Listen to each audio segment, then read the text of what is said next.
An egg sandwich contains protein, starch and fat. Protein in the egg, starch in the bread, and fat in the margarine.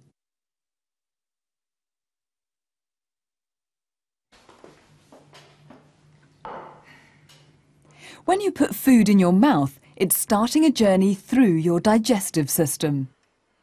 The digestive system is a tube-like structure up to 9 meters long, running from the mouth to the anus. Some nutrients are made up of large molecules. These have to be broken down into molecules small enough to dissolve in your blood. Only then can your body use them. This process is called digestion.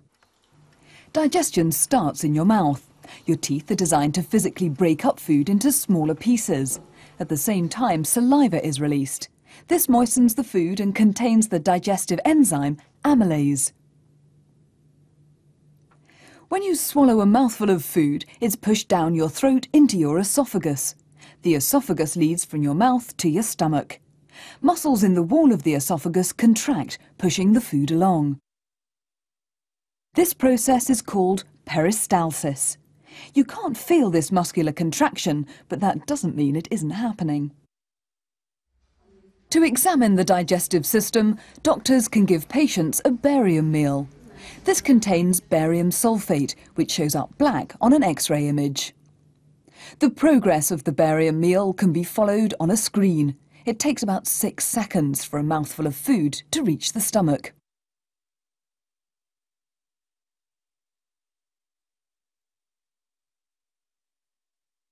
This model shows the typical size and shape of your stomach compared to your other organs.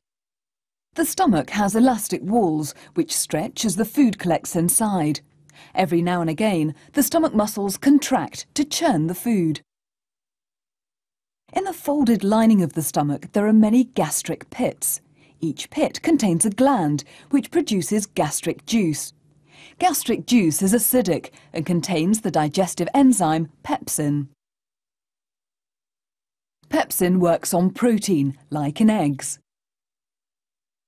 Food spends 3 to 4 hours in your stomach. Once it's been turned into a liquid, it's released into the first part of the small intestine. Mixing with it is pancreatic juice released from the pancreas. This juice contains amylase, protease and lipase. Amylase completes the digestion of starch. Protease continues the digestion of protein. The margarine in the sandwich contains fat. This is now digested by the lipase. By now, all the digestible material from your sandwich has been broken down into smaller molecules. These are small enough to pass through the lining of the intestine into your blood. The inner surface of the small intestine is lined with thousands of tiny projections called villi. The molecules of digested food can pass into the cells lining the villi and then into the bloodstream. This process is called absorption. The thousands of villi increase the surface area of the small intestine. The intestine wall is also folded, so further increasing its surface area for absorption. Some food can't be broken down and absorbed. Most of this is fibre. It stays in the gut, eventually passing out of the body through the anus. However, its passage through the body is not a waste. It helps keep the whole digestive system working effectively. Which part of the egg sandwich is, in the end, indigestible?